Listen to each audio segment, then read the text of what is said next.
ਤੁਸੀਂ ਸੁਣ ਰਹੇ ਹੋ ਕਿਤਾਬ ਮੇਰੀ ਰਾਮ ਕਹਾਣੀ।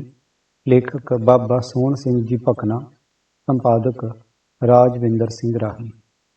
6ਵੇਂ ਭਾਗ ਵਿੱਚ ਸੁਣੋ ਮਾਵਾਂ ਪੁੱਤਰਾਂ ਦੇ ਵਿਛੋੜੇ ਦੀ ਦਰਦ ਭਰੀ ਝਾਕੀ।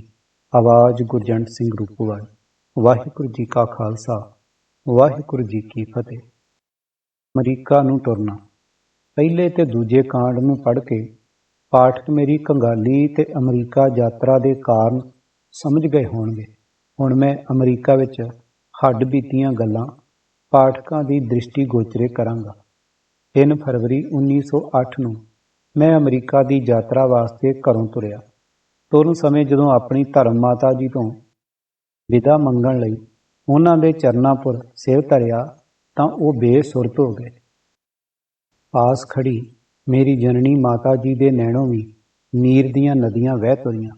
ਮੇਰੀ ਸਿੰਘਣੀ ਵੀ ਇੱਕ ਪਾਸੇ ਪੱਥਰ ਦੀ ਮੂਰਤ ਬਣੀ ਖੜੀ ਸੀ, ਕਿਉਂ ਜੋ ਮੇਰੇ ਪਿੱਠ ਦਿੰਦਿਆਂ ਹੀ ਉਹਨਾਂ ਲਈ ਸੰਸਾਰ ਹਨੇਰਾ ਘੁੱਪ ਕੇ ਸੀ।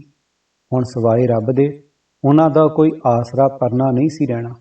ਨਾ ਕੋਈ ਮੇਰਾ ਹੋਰ ਭਰਾ ਤੇ ਨਾ ਹੀ ਪੁੱਤਰ ਸੀ, ਜੋ ਮੇਰੇ ਮਗਰੋਂ ਉਹਨਾਂ ਦੇ ਢਹਿਰੇ ਮਨਾਂ ਦਾ ਸਹਾਰਾ ਤੇ ਔਖੇ ਸਮੇਂ ਉਹਨਾਂ ਨੂੰ ਧੀਰਜ ਬਣਾਉਂਦਾ।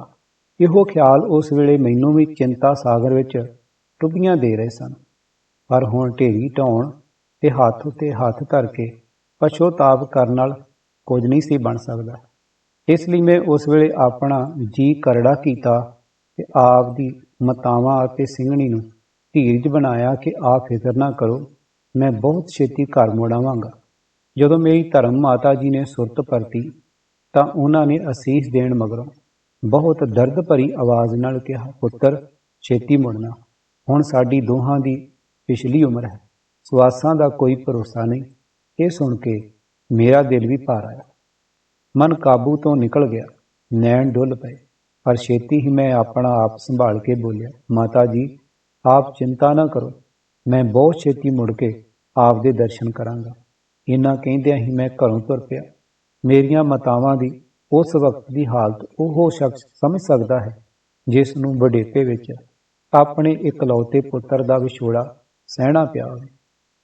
ਹੋਰਨਾਂ ਨੂੰ ਉਸ ਦੁੱਖ ਭਰੀ ਹਾਲਤ ਦਾ ਅਨੁਮਾਨ ਕਰਨਾ ਮੁਸ਼ਕਲ ਹੈ। ਹੁਣ ਸੰਸਾਰ ਅੰਦਰ ਇਸ ਬਿਰਧ ਵਿਰੇਸ ਵਿੱਚ ਮੇਰੇ ਮਗਰੋਂ ਨਾ ਤੇ ਕੋਈ ਉਹਨਾਂ ਨੂੰ ਢਾਰਸ ਬਣਾਉਣ ਵਾਲਾ ਸੀ ਤੇ ਨਾ ਹੀ ਬਾਹਰੋਂ ਆ ਕੇ ਮਾਤਾ ਜੀ ਕਹਿ ਕੇ ਬੁਲਾਉਣ ਵਾਲਾ। ਬਸ ਹੁਣ ਮੇਰੀਆਂ ਮਾਤਾਵਾਂ ਲਈ ਚਾਰ ਚੱਕ ਹਨੇਰ ਹੀ ਹਨੇਰ ਸੀ। ਅਜਿਹੀ ਹਾਲਤ ਵਿੱਚ ਮੇਰਾ ਉਹਨਾਂ ਦੀ ਨਜ਼ਰੋਂ ਓਹਲੇ ਹੋਣਾ ਮੇਰੇ ਵੱਲੋਂ ਸੱਚਮੁੱਚ ਘੋਰ ਅਤਿਆਚਾਰ ਸੀ। ਪਰ ਕੁਦਰਤ ਦੇ ਭੇਦਾਂ ਨੂੰ ਮਨੁੱਖ ਕੀ ਜਾਣੇ। ਮੈਨੂੰ ਉਸ ਵਕਤ ਇਹ ਖਿਆਲ ਤੱਕ ਨਹੀਂ ਸੀ ਕਿ ਹੁਣ ਤਾਂ ਮੈਂ 2 ਮਾਤਾਵਾਂ ਦਾ ਦੁੱਖ ਦਿਲ ਅੰਦਰ ਲਈ ਹਿੰਦੁਸਤਾਨ ਤੋਂ ਅਮਰੀਕਾ ਜਾ ਰਿਹਾ ਹਾਂ। ਪਰ ਅਮਰੀਕਾ ਤੋਂ ਮੁੜਨ ਸਮੇਂ ਖਬਰੇ ਕਿਤਨੇ ਕਰੋੜ ਇਹੋ ਜਿਹੀਆਂ ਦੁਖੀ ਮਾਤਾਵਾਂ ਦਾ ਦਰਦ ਦਿਲ ਅੰਦਰ ਲੈ ਕੇ ਹਿੰਦੁਸਤਾਨ ਵੱਲ ਮੁੜਾਂਗਾ। ਜਿਸ ਦੁੱਖ ਦੇ ਮੁਕਾਬਲੇ ਵਿੱਚ ਇਹਨਾਂ 2 ਮਾਤਾਵਾਂ ਦਾ ਦੁੱਖ ਪਹਾੜ ਦੇ ਸਾਹਮਣੇ ਰਾਈ ਸਮਾਨ ਹੋਵੇਗਾ, ਤੇ ਮੇਰਾ ਦਿਲ ਜੋ ਹੁਣ ਧੋਖ ਹੀ ਰਿਹਾ ਹੈ, ਪਰ ਫਿਰ ਉਸ ਮਹਾਂ ਦੁੱਖ ਨਾਲ ਇੰਨਾ ਸੜ ਬਲ ਉੱਠੇਗਾ ਕਿ ਇਹਨਾਂ 2 ਮਾਤਾਵਾਂ ਦੇ ਦੁੱਖ ਵੱਲ ਖਿਆਲ ਕਰਨ ਦੀ ਮੈਨੂੰ ਹੋਸ਼ ਵੀ ਨਾ ਰਹੇਗੀ। ਅੰਮ੍ਰਿਤਸਰ ਸਟੇਸ਼ਨਪੁਰ ਅਮਰੀਕਾ ਨੂੰ ਜਾਣ ਵਾਲੇ ਅਸੀਂ 5 ਸਿੰਘ ਵੱਖੋ ਵੱਖ ਪਿੰਡਾਂ ਤੋਂ ਆ ਕੇ ਇਕੱਠੇ ਹੋਏ ਤੇ ਰੇਲ ਤੇ ਚੜ੍ਹ ਕੇ ਕਲਕੱਤੇ ਗਏ ਤੇ ਉੱਥੋਂ ਜਹਾਜ਼ ਚੜ੍ਹ ਗਏ। ਜਦੋਂ ਅਸੀਂ ਹਾਂਗਕਾਂਗ ਪਹੁੰਚੇ ਤਾਂ ਅਸਾਂ ਉਹ ਜਹਾਜ਼ ਛੱਡ ਦਿੱਤਾ ਤੇ ਅਗਾਂਹ ਅਮਰੀਕਾ ਨੂੰ ਜਾਣ ਵਾਲੇ ਜਹਾਜ਼ ਵਾਸਤੇ ਡਾਕਟਰੀ ਮੁਲਾਜ਼ਾ ਕਰਵਾਇਆ, ਕਿਉਂ ਜੋ ਅਮਰੀਕਾ ਨੂੰ ਜਾਣ ਵਾਲੇ ਮੁਸਾਫਰ ਦੀਆਂ ਅੱਖੀਆਂ ਦਾ ਮੁਲਾਜ਼ਾ ਹਾਂਗਕਾਂਗ ਵਿੱਚ ਹੀ ਕੀਤਾ ਜਾਂਦਾ ਸੀ। ਜੋ ਆਦਮੀ ਡਾਕਟਰੀ ਮੁਲਾਜ਼ੇ ਵਿੱਚ ਪਾਸ ਹੋ ਜਾਵੇ ਤਾਂ ਕੰਪਨੀ ਉਸ ਨੂੰ ਅਮਰੀਕਾ ਦਾ ਜਹਾਜ਼ੀ ਟਿਕਟ ਦਿੰਦੀ ਸੀ, ਨਹੀਂ ਤਾਂ ਕੋਈ ਕੰਪਨੀ ਵੀ ਫੇਲ ਹੋਏ ਆਦਮੀ ਨੂੰ ਟਿਕਟ ਨਹੀਂ ਸੀ ਦੇ ਸਕਦੀ। ਹਾਂਗਕਾਂਗ ਵਿੱਚ ਡਾਕਟਰੀ ਮੁਲਾਜ਼ੇ ਵਾਲੇ ਅਸੀਂ 8 ਜਾਣੇ ਸਾਂ। ਬਾਕੀ 7 ਮੈਥੋਂ ਘੱਟ ਉਮਰ ਦੇ ਪਰ ਪੱਕੀ ਕਾਠੀ ਦੇ ਸਨ, ਪਰ ਉਹ 7 ਫੇਲ ਹੋ ਗਏ ਤੇ ਮੈਂ ਇਕੱਲਾ ਹੀ ਪਾਸ ਹੋਇਆ। ਭਾਈ ਕੇਰ ਸਿੰਘ ਜੀ ਹਾਂਗਕਾਂਗ ਵਾਲਿਆਂ ਨੇ ਮੈਨੂੰ ਦੂਜੇ ਜਹਾਜ਼ ਤੱਕ ਅਟਕਣ ਦੀ ਸਲਾਹ ਦਿੱਤੀ। ਅਖੇ ਉਸ ਜਹਾਜ਼ ਵਿੱਚ ਆਪਣੇ ਨਾਲ ਕੋਈ ਹੋਰ ਸਾਥੀ ਲੈ ਕੇ ਚੜੋ, ਕਿਉਂ ਜੋ ਇੰਨਾ ਲੰਮਾ ਸਫ਼ਰ ਤੇ ਇਕੱਲੇ ਆਦਮੀ ਲਈ ਮੁਸ਼ਕਲ ਹੈ। ਉਹਨਾਂ ਦੀ ਹਮਦਰਦੀ ਦਾ ਧੰਨਵਾਦ ਕਰਦਿਆਂ ਹੋਇਆਂ ਬੇਨਤੀ ਕੀਤੀ ਕਿ ਆਪ ਠੀਕ ਫਰਮਾ ਰਹੇ ਹੋ, ਪਰ ਮੈਂ ਇਕੱਲਾ ਨਹੀਂ ਹਾਂ। ਵਾਹਿਗੁਰੂ ਮੇਰੇ ਅੰਗ ਸੰਗ ਹੈ, ਜਿਸ ਦੇ ਭਰੋਸੇ ਪੁਰ ਮੈਂ ਘਰੋਂ ਨਿਕਲਿਆ। ਇਸ ਲਈ ਆਪ ਕੋਈ ਫਿਕਰ ਨਾ ਕਰੋ ਤੇ ਮੈਨੂੰ ਇਸੇ ਜਹਾਜ਼ ਵਿੱਚ ਜਾਣ ਦੀ ਆਗਿਆ ਦਿਓ। ਇਹ ਸੁਣ ਕੇ ਉਹ ਖੁਸ਼ ਹੋ ਗਏ ਤੇ ਮੈਂ ਉਸੇ ਜਾਪਾਨੀ ਜਹਾਜ਼ ਪਰ ਚੜ੍ਹ ਕੇ ਅਮਰੀਕਾ ਵੱਲ ਤੁਰ ਪਿਆ। ਮੈਨੂੰ ਰਾਹ ਵਿੱਚ ਹੋਰ ਤਾਂ ਕੋਈ ਔਖਿਆਈ ਨਹੀਂ ਹੋਈ। ਇਕੱਲਾ ਹੋਣ ਕਰਕੇ ਸਿਰਫ ਆਪ ਦਾ ਦੇਸੀ ਪ੍ਰਸ਼ਾਦ ਬਣਾ ਕੇ ਨਹੀਂ ਸਾਂ ਛਕ ਸਕਦਾ, ਇਸ ਲਈ ਸਾਰਾ ਪੈਂਡਾ ਮੈਂ ਜਾਪਾਨੀ ਖਾਣਾ ਖਾ ਕੇ ਹੀ ਕੱਟਿਆ। ਜਾਪਾਨੀ ਖਾਣੇ ਵਿੱਚ ਆਮ ਤੌਰ ਪਰ ਚਾਵਲ, ਭਾਜੀ ਤੇ ਮੱਛੀ ਹੋਇਆ ਕਰਦਾ ਸੀ। ਪਰ ਮੈਂ ਉਨੀ ਦਿਨੀ ਮਾਸ ਨਹੀਂ ਸਾਂ ਖਾਂਦਾ, ਇਸ ਲਈ ਸਿਰਫ ਚੌਲ ਭਾਜੀ ਖਾ ਕੇ ਹੀ ਝੱਟ ਟਪਾ ਲੈਂਦਾ ਸਾਂ। ਖਾਣ ਪੀਣ ਦਾ ਭਰਮ ਮੇਰਾ ਪਹਿਲਾਂ ਹੀ ਬਾਬਾ ਜੀ ਦੀ ਸੰਗਤ ਕਾਰਨ ਮਿਟ ਚੁੱਕਾ ਸੀ, ਇਸ ਲਈ ਜਾਪਾਨੀ ਖਾਣਾ ਖਾਣ ਵਿੱਚ ਮੇਰੇ ਮਨ ਨੇ ਕੋਈ ਸ਼ੰਕਾ ਨਾ ਕੀਤੀ। ਇਸ ਤਰ੍ਹਾਂ ਇਹ ਮਹੀਨੇ ਦਾ ਜਹਾਜ਼ੀ ਸਫ਼ਰ ਮੈਂ ਆਨੰਦ ਨਾਲ ਕੱਟਿਆ। ਹਾਂ, ਸਦਾ ਚੌਲ ਖਾਣ ਕਰਕੇ ਕਦੇ ਕਦੇ ਮੇਰਾ ਜੀ ਚੌਲਾਂ ਵੱਲੋਂ ਤੰਗ ਜ਼ਰੂਰ ਆ ਜਾਂਦਾ ਸੀ, ਪਰ ਚਾਵਲ ਖਾਣ ਤੋਂ ਛੁੱਟ ਹੋਰ ਕੋਈ ਚਾਰਾ ਹੀ ਨਹੀਂ ਸੀ, ਕਿਉਂ ਜੋ ਮੈਂ ਗਰੀਬ ਹੋਣ ਕਰਕੇ ਪਹਿਲੇ ਜਾਂ ਦੂਜੇ ਦਰਜੇ ਦੇ ਖਾਣੇ ਦਾ ਮੁੱਲ ਨਹੀਂ ਸਾਂ ਭਰ ਸਕਦਾ। ਤੀਜੇ ਦਰਜੇ ਵਾਲਿਆਂ ਨੂੰ ਇਹ ਚੌਲ ਭਾਜੀ ਹੀ ਮਿਲਦੇ ਸਨ। ਡਬਲ ਰੋਟੀ ਆਦਿਕ ਪਹਿਲੇ ਤੇ ਦੂਜੇ ਦਰਜੇ ਵਾਲੇ ਮੁਸਾਫਰਾਂ ਨੂੰ ਮਿਲਦੀਆਂ ਸਨ। ਜਹਾਜ਼ ਦੇ ਯੋਕੋਹਾਮਾ ਜਹਾਜ਼ ਘਾਟ ਤੋਂ ਕੁਝ ਰੂਸੀ ਮੁਸਾਫਰ ਅਮਰੀਕਾ ਜਾਣ ਲਈ ਮੇਰੇ ਨਾਲ ਉਸ ਜਹਾਜ਼ ਪਰ ਸਵਾਰ ਹੋਏ। ਇਹ ਸਾਰੇ ਵੱਡੇ ਵੱਡੇ ਕਦਾਵਰ ਗੱਭਰੂ ਪਰ ਭੋਲੇ ਭਾਲੇ ਸਨ। ਉਹਨਾਂ ਨੇ ਰਾਹ ਵਿੱਚ ਮੈਨੂੰ ਸਮਾਨ ਵਗੈਰਾ ਸੰਭਾਲਣ ਦੀ ਮੜੀ ਮਦਦ ਦਿੱਤੀ। ਉਂਝ ਵੀ ਮੇਰੇ ਨਾਲ ਬੜੇ ਪ੍ਰੇਮ ਦਾ ਵਰਤਾਰਾ ਕਰਦੇ ਰਹੇ।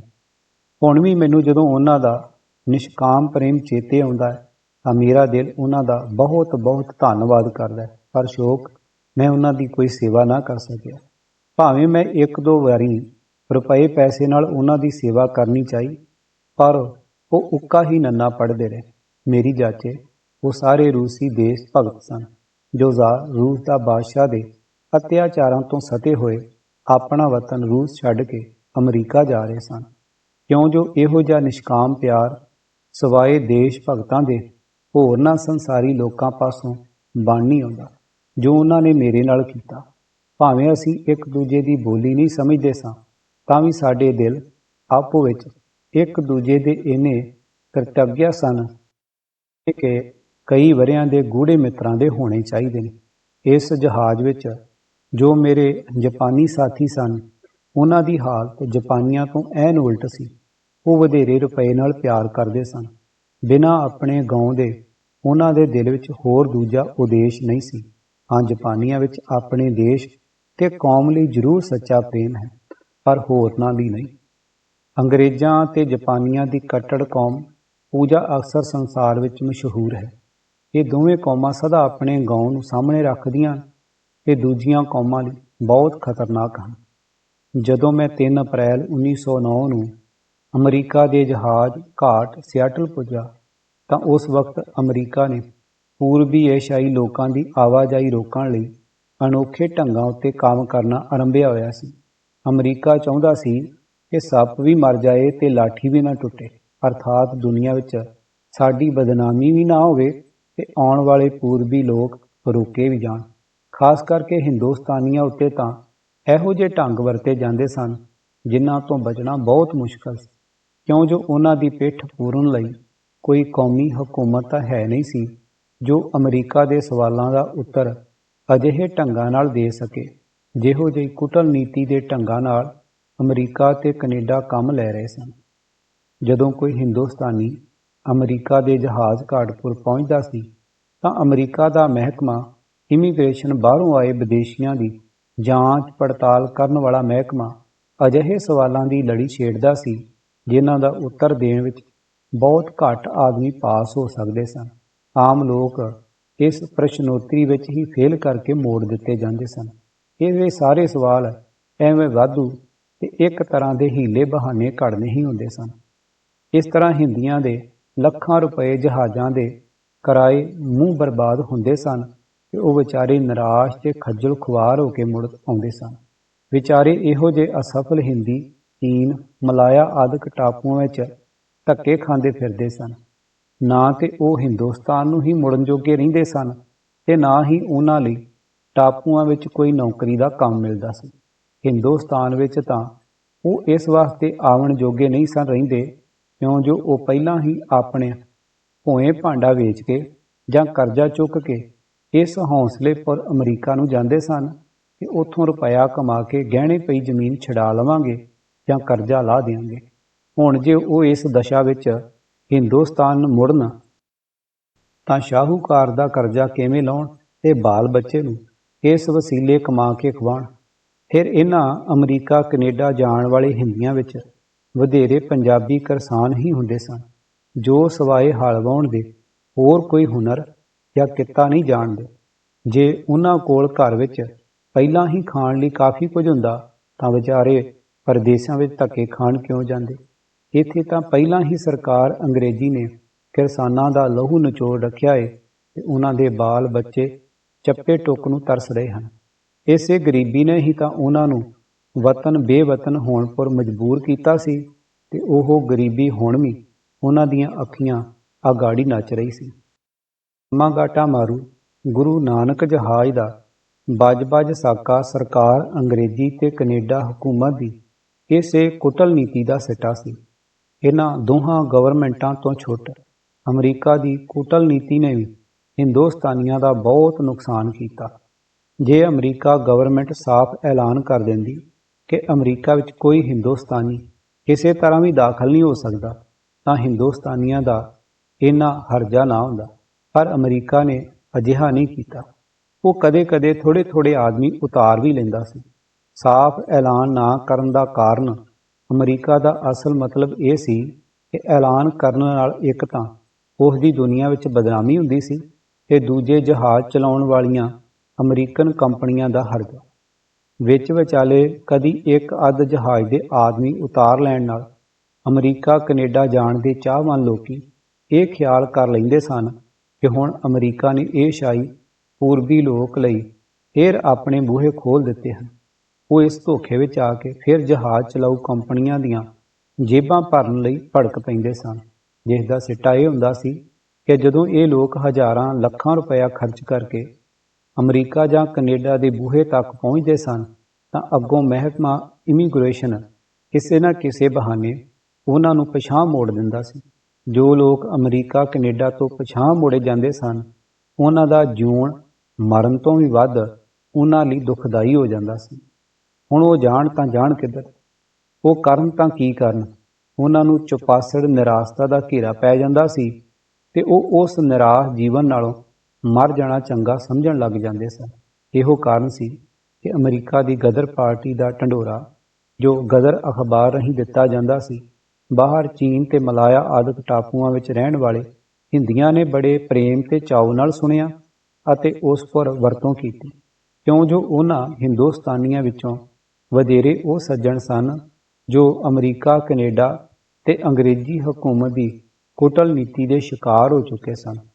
ਇਹਨਾਂ ਟਾਪੂਆਂ ਤੋਂ ਬਿਨਾਂ ਅੰਗਰੇਜ਼ੀ ਤੇ ਅਮਰੀਕਨ ਕੂਟਨੀਤੀ ਦਾ ਜੋ ਅਸਰ ਅਮਰੀਕਾ ਤੇ ਕੈਨੇਡਾ ਵਾਸੀ ਹਿੰਦੀਆਂ ਉੱਤੇ ਹੋਇਆ ਉਹ ਵੀ ਕਿਸੇ ਤੋਂ ਗੁੱਝਾ ਨਹੀਂ ਹੈ।